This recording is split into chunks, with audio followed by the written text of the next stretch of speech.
Alright, can you see my screen now, class? Yes po.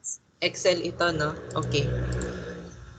Alright, so discuss ko no yung solution natin dito. Makinig ka ha kasi hindi ito nakasulat na nasulat kamay yung solution, no. So babanggitin ko lang kung paano ito sinolve, no.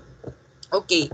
So class, para dun sa number 1, 5 points ito. Ito yung problem. Sabi, a soil sample of saturated clay from a consolidated test has a total weight of 1.5 kilogram, no. So ito yung mga digits ha, 000, let's say. Okay, so dyan ko ini-input yung student number mo ha. Okay, so class, yung total weight daw ay let's say 1.5 kilogram kasi 00 yung XY, no? Tapos meron daw itong dry weight na 1.1 something, no, kilogram din. So ito yon yung W sub S, yung dry weight. Tapos meron din tayong given na specific gravity, okay, na 2.7. So ito yon yung G sub S. Tapos yung porosity, yun yung hinahanap, no, in percent. Okay, so class, merong binanggit dito na clue ha, saturated daw yung clay. So automatic yung S natin 1 yon. Okay, so meron tayong GS, meron tayong S. Okay, tapos class, yung water content, pwede natin yan masolve. Kasi meron tayong total weight, tapos meron tayong dry weight. Tama? So, pwede mong kunin yung water content dyan. Itong total weight lang, minus W sub S para dun sa weight ng water, over W sub S lang. Tama? So, ito yon yung water content. Tapos, yung E natin, no, pag nakuha mo na yung W, tapos meron kang GS, meron kang S, okay, gamitan mo lang ng GWES para makuha mo yung E. So, pag nakuha mo na yung E, ayun na, pwede mo na class makuha yung N. Okay, yung porosity. Kasi dito, kung gagamitin natin yung general formula ng porosity, wala tayong total volume eh. Tama, wala tayo, hindi binigay. Pwede siyang masolve, pero isa-solve pa, no? Tapos wala pa din tayong volume nung ano pa kailangan kapag porosity, volume ng voids. Okay, volume ng voids over total volume yun eh, 'di ba? Yung porosity. Although pwede din, no? Pwede mo rin siyang isolve or pwede rin na yun yung gamitin mo. Okay. Ngayon, para naman dito sa number 2, okay, meron daw tayo ditong dry density ng sand, no, na 1,600 something. Ito yon. So, dry density yan, ha. So, ito yung dry density, 1,600. Ngayon, yung porosity niya daw, class, ay ito, 0.5 something, no. So, ito yon. Okay. Ngayon, ano yung mga pinapahanap sa atin dito, no? Pinapa-calculate sa atin dito, class, yung void ratio ng soil. Okay, so paano natin makukuha yung void ratio? Class, simple lang itong letter A kasi meron tayong given na porosity eh. Diba? Yung porosity tsaka void ratio, merong direct relationship yan. So, E is equal to 1 over 1 minus N lang, mali. E is equal to N over 1 minus N lang yon. Tama? So, ang lalabas dito ay ito, no? Okay. Nagkataon 1 lumabas dito kasi 0.5 to eh, no? Okay, ngayon, letter B, pinapahanap din sa atin dito, class, yung specific gravity. Okay, so para sa specific gravity, paano ba natin isosolve ang specific gravity? Alright, so meron tayong dry density. Tama? May dry density tayo. Meron tayong formula for dry density na G sub S times raw water, tama, over 1 plus E. So, pwede mo directly makuha yung G sub S, no, using that formula. Kasi may dry density tayo, tapos meron na tayong E. So, yung lalabas dyan, class, ay nasa 3.2. So, dito, class, hindi ito yung usual values na na nasosolve talaga natin dito, no, kasi 2.6 to 2.8 something lang talaga yung G sub S. Pero theoretically possible naman yan na magkaroon ng ganyang value, ha, 3.2. Okay, ngayon para dito sa letter C, pinapa-calculate sa atin yung effective density. Class, yung effective density, katulad siya nung sa effective unit weight. 'Di ba yung effective unit weight natin ay gamma sat minus gamma water. So kung effective density yan, ede raw sat yan, okay? Or yung saturated density minus yung density ng water lang yan. No, so kailangan natin dito, class, yung raw sat. Okay, or yung saturated density. Yung saturated density, class, paano mo yan mako-compute? Gamitan mo lang ng formula natin na yung G sub S plus E times raw water over 1 plus E. Tama? So ito yung lalabas, 2,100 kilogram cubic meter. So ngayon, para makuha mo yung effective unit weight or effective density rather, okay, ede ito lang yun, 2,100 minus yung density ng water which is 1,000. So 2,100 minus 1,000 equal yun sa 1,100. Ito yung sagot, class. Okay. So yan yung para sa number 2 natin. Okay, ngayon para dito sa number 3. Okay, mamaya na akong mag-entertain ng questions kung meron man. Ayan, dito tayo ngayon sa number 3. Alright, this is for 15 points, 5 points each yan, yung ano natin, bawat item. Okay, so yung problem dito, meron daw tayong dry sand, okay, na inilagay sa container na merong volume na 0.3 xx feet cube, no? So, class, ito yung volume ng container. So, nilagyan nyo ng dry sand. So, itong volume na binanggit dito, class, this will be the total volume. Okay? Ngayon, may binigay din, class, na dry weight. Excuse me, sorry. Okay, may binigay din sa atin na dry weight. No? Ito yung dry weight. Okay, ito yung ano ha, yung sand na nilagay dun sa container. So dry yon yung nilagay, no. So 30 point something ton, no. Okay, so ito yon, no. 30 pound. Ayan, so merong volume of 0.05 feet cube of water na carefully dinagdag dun sa container para hindi ma-disturb yung condition ng sand. Okay, so etong volume na to, class, ay volume ng water, no, yung dinagdag na yan. Excuse me. Okay, so volume ng water yan ha. So class, carefully inad yan para hindi, class, hindi kumbaga ma-disturb yung mga voids, no? Kasi kung halimbawa hindi carefully inad yung tubig, no, doon sa container, pwedeng yung mga soil particles kasi mag-move doon sa mga void spaces. So ang mangyayari doon, class, magkakaroon ng ng changes doon sa volume ng voids. No, so carefully siya inad ha para hindi magbago yung volume ng voids. Okay? Ngayon, may binigay dito, class, na specific gravity na 2 point something. Okay, so yung unang pinapahanap sa atin dito ay porosity. So paano natin na-solve yung porosity? Okay. So dito, class, pwede nating i-solve yung dry unit weight. No, kasi meron tayong W sub S, tapos may total volume tayo. Tama? Yung weight ng soil solid lang, yung dry weight. Okay, over volume. So, pag nakuha na natin yung dry weight, or dry unit weight rather, okay, pwede kasi nating makuha yung E. At once na makuha na natin yung E, pwede nating makuha yung N. Tama? Yung E, class, gagamitin mo lang yung dry unit weight dyan, yung formula natin for dry unit weight na G sub S times gamma water over 1 plus E. So, ang magiging unknown lang doon is yung E. Tama? Meron tayong G sub S, meron tayong dry unit weight. Okay, so ganun natin sinosolve ito, no? Yung porosity, pwedeng ganon. No, ngayon, ano yung letter B na pinapahanap sa atin? No, so pinapahanap sa atin dito yung degree of saturation. Para dun sa degree of saturation, ano bang pwede natin gawin? Yung general formula kasi ng degree of saturation, volume ng voids, volume ng water over volume ng voids. Tama? Meron tayo, class, volume ng water. Kaya lang wala tayong volume ng voids. Okay, so alamin natin kung ano yung volume ng voids. Paano natin malalaman yung volume ng voids? So class, pwede nating malaman yung volume ng voids. Paano nga ba? Ayan. So class, meron tayo actually na-solve na porosity eh.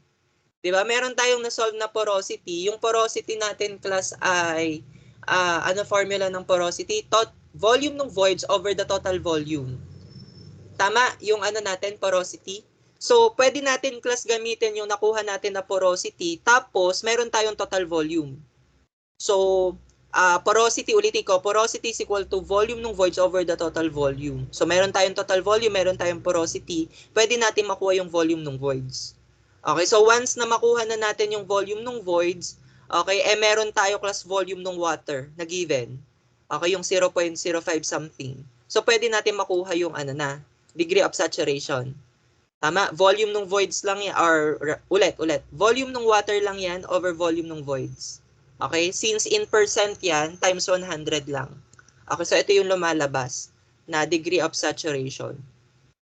Okay, now for bulk specific gravity. So class, may binigay naman dito na clue, no? Hindi ko nabanggit to sa discussion, pero binigyan ka naman ng clue dito, no, para dun sa formula ng bulk specific gravity. So ito class kasi yung bulk specific gravity, 'di ba may formula tayo for specific gravity na W sub S over V sub S times gamma water. So kapag bulk class, instead na V sub S lang, no, volume lang ng soil solid yung kino-consider. Kapag bulk class, total volume na yung kino-consider. Kaya makikita mo dito yung V sub S, di ba, makakancel lang. Tapos W sub S times total volume times gamma water yan. Okay, ngayon dito, para ma-solve natin ito, actually, ano nga lang ito no, yung G sub S, tapos V sub S over V. Class, meron kang makikita rin dito na formula sa libro na G sub S times pwede kasi natin itong i-manipulate yung V sub S over V. Pwede natin ito gawing V or total volume minus volume ng water. Sulat ko nga yan. Okay, pwede natin class i-manipulate yon yung V sub S over V. Pwede natin gawin yung V sub S na total volume minus volume ng voids. Tama, since yung total volume equal siya sa volume ng soil solid, plus volume ng void. So, pwede natin gawin yung V sub S na total volume minus volume ng voids over the total volume. So, pwede rin natin paghiwalayin class yung dalawang numerator natin. Pwede gawing V over V, which is 1. Tapos, volume ng voids over V. Ano ba yung volume ng voids over V? Yun ay N. Tama. So, pwede natin sabihin class na yung formula for bulk specific gravity is just the specific gravity or G sub S times 1 minus N. Which is, eto rin yun, yung formula na ito. Okay, so, class, kapag kinuha mo yan, yung bulk specific gravity, no, kung ito yung formula na ginamit mo, kailangan mo yung V sub S. Ito yung V sub S natin. Paano nakuha yung V sub S? May total volume tayo. Okay, tas meron tayong volume ng void. Subtract mo lang yan. Total volume minus the volume of voids, edi ito ilalabas. V sub S. So, yun yung gamitin mo na V sub S dyan. Okay, tas may W sub S ka naman. Meron ka namang gamma water, may total volume ka naman. Okay, so makukuha mo to. Pwede mo ring itry. Sige, try natin ngayon. G sub S yung gamitin natin. G sub S which is 2.6 times 1 minus yung porosity natin na 0.383629. Ang lalabas dyan ay ganyan din. 1.602564 or 65. Okay, so yan class yung pagkuha natin ng bulk specific gravity. Okay, para naman dito sa number 4, ito class ay ano na, no, sieve analysis ito. Alright, so 20 points ito. So ito yung binigay na data sa atin. No, so yung mga kailangan nating i-solve dito is yung percent finer. Okay, unahin natin yung percent finer. So ito yon, yung mga chinek ko, yung mga nandito, yung mga sinagot mo dito. Okay, so may mga blanco kasi dito class. Okay, so kailangan mo yan sagutan, no? Okay, so dito sa una na row, okay, so 0 yung mass retain sa sieve number 4. So yung cumulative mass retain, edi 0 din yan. Tama, magiging 0 lang yan. Okay, ngayon para dun sa percent finer, class dito kasi may tinanggal ako na isang column. Tama, may isa pang column dito para dun sa ano yun, CMP, cumulative mass pass. Tama, doon sa lecture natin, no? So, nilagay ko talaga yung para medyo malito ka ng konti, no? Para mag-isip ka naman, no? Ngayon, dito, kung 0 class yung mass nung nag-retain, okay, so ibig sabihin, yung mass class, yung cumulative mass nung nag-pass is yung, ano na, no? Lahat ay lumusot. No? So, yung total natin kasi dito class, 750 Diba? So, ibig sabihin, 750 yung nandun sa CMP, no, or yung cumulative mass passing. Ngayon, after nun, 750, yung lumusot over yung total, 750 din, times 100 lang yon. No, so yung lalabas dito class sa una is 100%. Tama? Medyo bonus nga ito 2 points na agad yon kung nailagay mo dito yung 100%. Okay, sunod, para dito sa ikalawang row, no, walang kumbaga, ano naman dito, bakante dito sa mass retain. No? Pero meron tayong cumulative mass, okay, na nag-retain, no? Cumulative mass retain. Okay, so ito ay 45 something, no? Kasi may plus X pa to. So gagamitan mo to nung student number mo. Okay, so 45 yan. Ngayon, iano mo, Actually, pwede mo nang idiretso dito na kunin class, no? Kasi kung meron ka nang nag-retain, okay, cumulative mass retain na yan, kunin mo yung lumusot. Ano yung lumusot? 750 yung total minus yung lumusot, natira rather. So 750 minus 45 yon. Okay, 750 minus 45. So yung CMP natin para doon ay 705. So kapag may CMP ka na 705, divide mo lang yan doon sa total, which is 750 para makuha natin yung percent finer. Tapos multiply mo lang by 100%. So yung lalabas doon 94%. Ito yon, 2 points na din yan. Okay, ngayon after nun, siguro para dito na no sa ikatlo. Okay, dito sa ikatlo actually, kahit hindi mo na rin isolve to yung nandito. Okay, bakit? Kasi ito cumulative mass retain na to. So again, katulad nung ginawa natin kanina, kunin mo lang yung CMP or yung cumulative mass pass. So yan ay 750 minus 95. Tama? 750 minus 95. Tapos divide natin yan by 750. Okay, pag na-solve mo na, times mo by 100 yon. Okay, yun na yung lalabas para dito sa percent finer, which is 87.33. O, ito na yun, class. Okay, so 87.33, 2 points na din yan. Okay, ngayon, para dito sa fourth row natin, dito yon. Okay, so, ang binigay naman dito, mass retain. So, kailangan natin dito, yung value dito, yung cumulative mass retain. Okay, paano mo yun gagawin? Meron kang value nito, class. Yung previously, ito yung 95. I-add mo lang dito sa nag-retain dito sa sieve number 40. So, 95 plus 103, ito yon 198. Okay, so, ngayon, pag nakuha mo na yan, ganun lang din, CMP, 750 minus 198, okay, divide 750 times 100, okay, ang lalabas dyan, ito, 73.6. Okay, ganun lang din yung gagawin mo dito.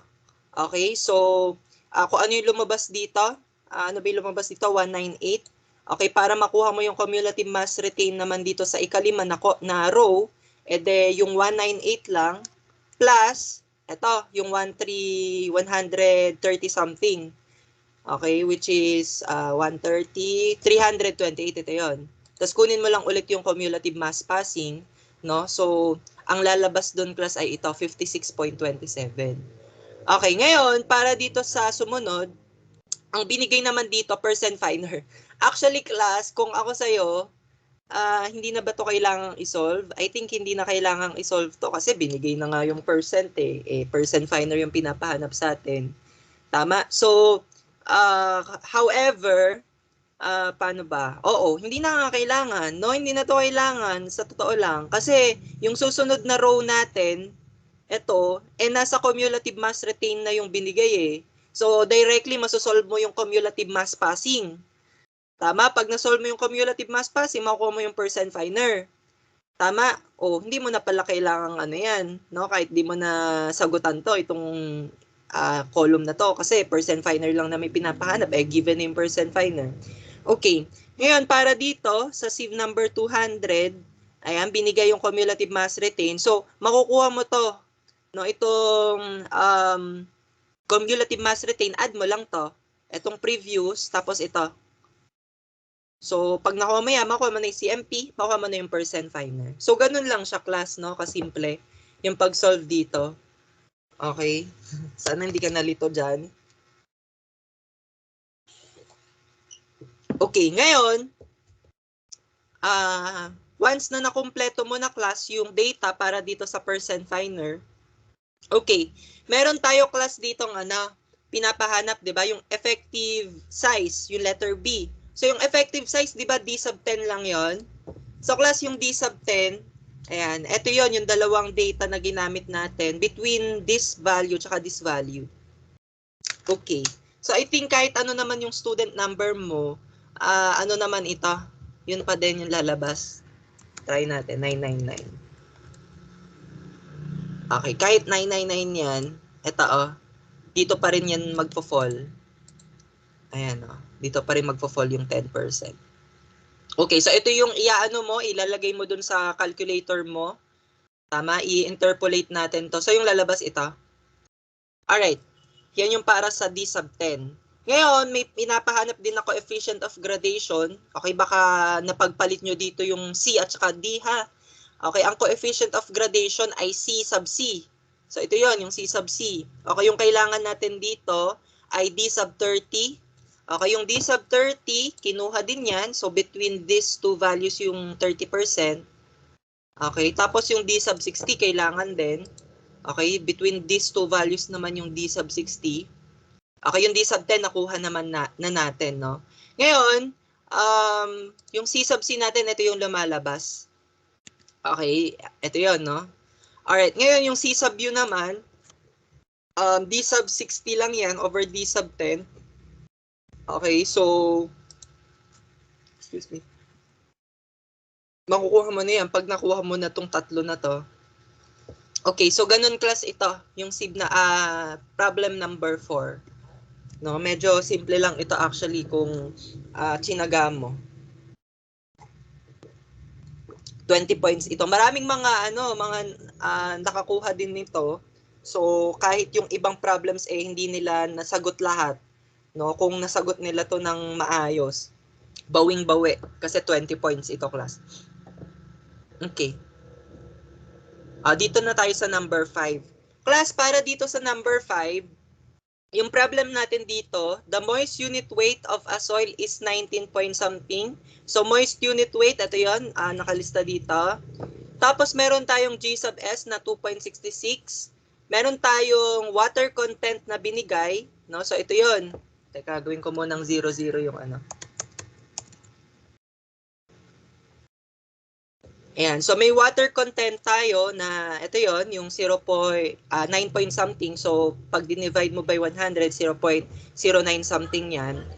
Okay, so class, yung pinapadetermine sa atin dito ay weight ng water in kilonewton to be added per cubic meter. No? So yung unit na magiging sagot natin dito ay kilonewton per meter cube ha. Okay, so class, sabi dito, determine the weight of water, okay, to be added per cubic meter of soil for 80 something na degree of saturation, tas letter B for 100% degree of saturation. I don't know kung bakit yung iba sa inyo ang sagot degree of saturation. Ang tinatanong dito, weight ng water in kilonewton per meter cube. Hindi ko alam kung binasa ba yung problem noon. Baka hindi binasa yung problem, hindi inintindi yung problem. Kasi yung naging sagot niya, degree of saturation. Given nga ang degree of saturation ayan, hindi ko alam. Ano bang yun? Lutang? Or hindi binasa yung problem. Okay, anyway. So, paano natin yun makukuha? So, class, meron tayong moist unit weight. Okay, na binigay. Okay, so kailangan natin kunin class yung unit weight, okay, at 80 something degree of saturation. Pag nakuha mo yun class, isusubtract mo ito, yung given na moist unit weight, at kung ano yung lalabas doon, yun yung weight ng water na kailangan natin. Okay, so kailangan natin kunin yung unit weight, okay, nung lupa natin at this degree of saturation. So in this case, 80% to, no? 80%. So S natin ay 80%. So paano natin makukuha yon? Ang kailangan natin para dun sa formula, kung meron tayong degree of saturation, pwede natin gamitin yung formula natin na G sub S plus SE. Di ba may formula din tayo na ganon? G sub S plus SE times gamma water over 1 plus E. So katumbas lang din siya nung formula natin for moist unit weight na ano nga yung formula natin for moist unit weight? Teka lang. Ano yung exactly formula natin doon? Wait lang ha. Yung formula natin for moist unit weight ay yung yung in terms of G sub S plus paano ba to? Teka lang ha. Sulat ko para whatever 1 plus E tapos 1 plus W. So ayan. Class, di ba meron tayong formula for moist unit weight na G sub S times gamma water over 1 plus E tapos times 1 plus water content. Class, baka gamitin mo yun ha sa pag-compute nitong para dito sa letter A. Class, hindi mo yun pwedeng gamitin. Baka kasi ang gamitin mo na water content ito. class, di mo yun pwedeng gamitin para doon. Kasi itong water content na to, para ito sa moist unit weight na to. Okay, so kapag yung degree of saturation niya ay 80%, class, iba yung magiging water content niyan. Tama, hindi ito yung magiging water content niya. Itong water content na to, ulitin ko, para ito sa moist unit weight na to, na 19 point something. So, class, para makuha natin yung degree of saturation, instead na W, na 1 plus W yung gamitin mo doon, okay, yung, or W rather, instead na W, gamitan mo yan ng GWES. Okay, yung W, palitan mo ng GWES. Okay, ano ba yung formula natin for GWES? SE is equal to GWES. W times G sub S. So, class, yung W natin magiging SE over G sub S. Tama dun sa formula natin ha, for moist unit weight. Okay, so moist unit weight kasi to, kasi 80% lang yung degree of saturation. Hindi siya 100%, so hindi siya saturated ha. So moist unit weight to, yung moist yung hinahanap din natin dito sa letter A. Okay, so again, yung formula natin dito, G sub S times gamma water over 1 plus E. Tapos times 1 plus, yung water content natin ay SE over G sub S. Wherein yung S natin, kung ano yung value nung degree of saturation natin, which is 80 something. No, tapos yung E natin, ito yung problema din pala, yung E, kasi hindi given yung E. So paano natin masosolve yung E? Pwede natin gamitin yung mga given para isolve yung E. Tama? So paano natin gagamitin yung mga given? So class, pwede natin kunin dito yung dry unit weight. Okay, from the given. Kasi may water content tayo, may moist soil tayo, may formula tayo para dyan, di ba? Na yung dry unit weight, moist unit weight lang yan over 1 plus water content. So pag nakuha mo na yung dry unit weight, pwede mong kunin yung E. Tama, gamitan mo lang ng formula natin na G sub S times gamma water over 1 plus E. Tama, so makukuha mo na yung E. So once na makuha mo na yung E, pwede mo nang isolve class yung moist unit weight at degree of saturation na 80%. No, so since may E ka na, tas may G sub S ka din. Okay, so ang lalabas class ay ito, 20 point something. So ito, isusubtract mo lang dito class yung moist unit weight dun sa given na 19 point something. At yung lalabas na weight ng water ay ito. Ito, 1 point something. Okay, ganun lang din yung gagawin mo. Hindi, iba pala kasi yung letter B pala, 100% degree of saturation. So pwede mo gamitan yan directly class nung formula natin for saturated na G sub S plus E, okay, times raw water, gamma water rather, over 1 plus E. Okay, meron ka naman ng E. So yung E kasi hindi yan nagbabago, di ba? Kahit magbago pa yung degree of saturation. So, ito yung gagamitin mo. G sub S plus E, ito yon. Okay, times yung gamma water over 1 plus E. Ang lalabas ito. Okay, 20 point something.